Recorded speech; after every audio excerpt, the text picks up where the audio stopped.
हम सब अक्सर सुनते हैं कि लोकतंत्र यानी डेमोक्रेसी सरकार का सबसे अच्छा रूप है। लेकिन जब हम अपने आसपास की दुनिया को देखते हैं तो क्या वाकई ऐसा लगता है?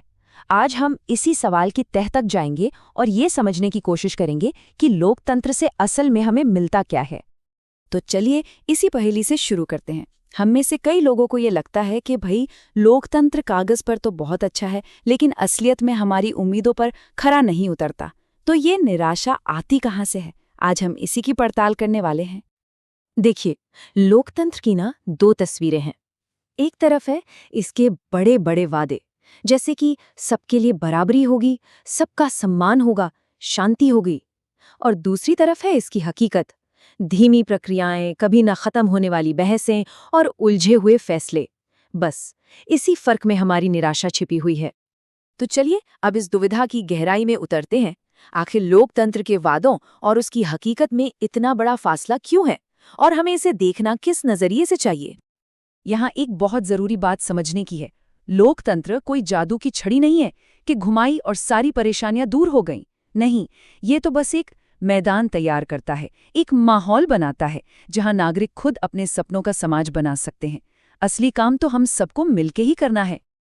अच्छा, अब लोकतंत्र की पहली और सबसे बड़ी परीक्षा पर आते हैं। क्या ये हमें एक ऐसी सरकार देता है जो हमारी सुने, हमारे प्रति जवाबदेह हो, जिसे हम सच में अपनी सरकार कह सके?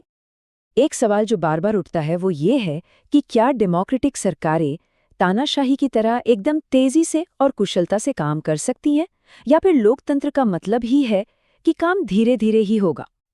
यहाँ एक बहुत ही दिलचस्प ट्रेड ऑफ है। तानाशाही में फैसले तो आप जानते हैं बिजली की रफ्तार से होते हैं, पर वो अक्सर गलत होते हैं और जनता को पसंद नहीं आते। वहीं दूसरी ओर लोकतंत्र में बहस और बातचीत में समय तो लगता है, लेकिन जो फैसले निकलते हैं वो ज्यादातर लोगों को मंजूर होते हैं और लंबे समय तक चलते भी हैं। लोकतंत्र का एक और बहुत बड़ा वादा है पारदर्शिता, यानी ट्रांसपेरेंसी। मतलब हमें ये जानने का पूरा हक है कि सरकार हमारे लिए फैसले कैसे ले रही है। ये अधिकार हमें तानाशाही में कभी नहीं मिलता, जहां सब कुछ बंद दरवाजों के पीछे तय हो जाता है। तो फिर लोकतंत्र का रिपोर्ट कार्ड कैसा है? देखिए, कुछ मामलों में तो ये पास है, जैसे कि समय पर चुनाव कराना और खुली बहस की इजाजत देना।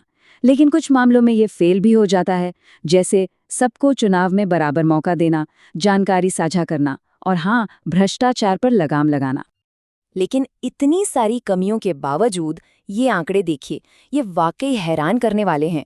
दक्षिण एशिया के लोग, चाहे वो भारत में हो, बांग्लादेश में या श्रीलंका में, ज्यादातर लोग लोकतंत्र को ही तानाशाही से बेहतर मानते हैं। इससे पता चलता है कि लोकतंत्र का आइडिया लोगों के दिलों में कितनी गहराई से बसा हुआ है। और इसकी वजह क्या है? वजह है ये एहसास, ये भावना कि लोकतांत्रिक सरकार लोगों की अपनी सरकार होती है। भले ही वो धीमी हो, कम कुशल हो, लेकिन वो हमारी है। और यही एहसास लोकतंत्र को सबसे ज्यादा ताकत देता है। चलिए अब एक और बड़े सवाल पर आते हैं। क्या लोकतंत्र का हमारी जेब पर भी कोई असर पड़ता है? मतलब क्या लोकतांत्रिक देशों में आर्थिक विकास बेहतर होता है? इसका सीधा और सरल जवाब है नहीं, जरूरी नहीं है। किसी भी देश का आर्थिक विकास कई चीजों पर निर्भर करता है। वहाँ की आबादी, दुनिया के हालात, देश की अपनी आर्थिक नीतियाँ। सरकार लोकतांत्रिक है या तानाशाही, ये बस उन कई फैक्टर्स में से एक है। ये आंकड़े हमें बताते हैं कि 1950 से 2000 के बीच तानाशाही देशों की विकास दर थोड़ी सी ज्यादा थी, लेकिन जब हम गरीब देशों को देखते हैं तो ये अंतर लगभग न के बराबर हो जाता है। तो सिर्फ आर्थिक विकास के नाम पर लोकतंत्र को खारिज कर देना ये तो सही नहीं होगा। लेकिन जरा सोचिए, उस विकास का क्या फायदा अगर उसका लाभ बस कुछ ही लोगों की जेब में चला जाए? तो अगला सवाल ये उठता है कि क्या लोकतंत्र में दौलत का बंटवारा सही तरीके से होता है? ये कार्टून इस कड़वी सच्चाई को एकदम साफ साफ दिखाता है। लोकतंत्र में भी अक्सर ऐसा ही होता है कि अमीर और अमीर होते जाते हैं और गरीब बस देखता रह जाता है। विकास का बड़ा हिस्सा कुछ मुट्ठी भर लोगों की तिजोरियों में ही चला जाता है। अच्छा, अर्थव्यवस्था से आगे बढ़ते हैं और अब बात करते हैं समाज की। क्या लोकतंत्र हमारे बीच के मतभेदों को सुलझाकर एक शांतिपूर्ण और सामंजस्यपूर्ण समाज बनाने में मदद करता है? और इसका जवाब है हाँ, ये लोकतंत्र की सबसे बड़ी खूबियों में से एक है। ये हमारे मतभेदों को दबाने के बजाय उन पर खुलकर बात करने और उनका हल निकालने का एक प्लेटफॉर्म देता है। इससे समाज में टकराव और हिंसा की गुंजाइश बहुत कम हो जाती है। लेकिन ये तभी मुमकिन है जब दो शर्तें पूरी हों। पहली, जो लोग बहुमत में हैं वे अल्पसंख्यकों की आवाज को सुने और उनके साथ मिलकर काम करें। और दूसरी, बहुमत का मतलब किसी एक धर्म या जाति का राज न बन जाए। असली लोकतंत्र तो वही है जहां हर किसी को कभी न कभी बहुमत का हिस्सा बनने का मौका मिलता है। और अब हम आते हैं लोकतंत्र के उस परिणाम पर जो शायद इन सब में सबसे ज्यादा कीमती है। देखिए, हर इंसान सम्मान और आज़ादी के साथ जीना चाहता है और लोकतंत्र इसी बुनियादी चाहत पर टिका है। दुनिया की कोई और सरकार हर एक व्यक्ति की गरिमा और स्वतंत्रता को इतनी ज्यादा अहमियत नहीं देती जितनी लोकतंत्र देता है। यही है लोकतंत्र के असली मूल्य। यह हमें बताता है कि कानून की नज़र में हम सब बराबर हैं। ये हर व्यक्ति के सम्मान को बढ़ाता है और यही वो बातें हैं जो लोकतंत्र को वाकई अनमोल बनाती हैं। और ये बात हमें वापस वहीं ले आती है जहां से हमने शुरू किया था।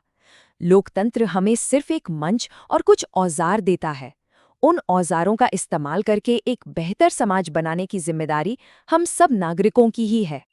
तो आखिर में सवाल यही है, अगर लोकतंत्र एक ऐसी परीक्षा है जो कभी खत्म नहीं होती, जिसमें लाखों परीक्षक हैं, तो क्या हम यानी इसके नागरिक इस परीक्षा को देने के लिए तैयार हैं?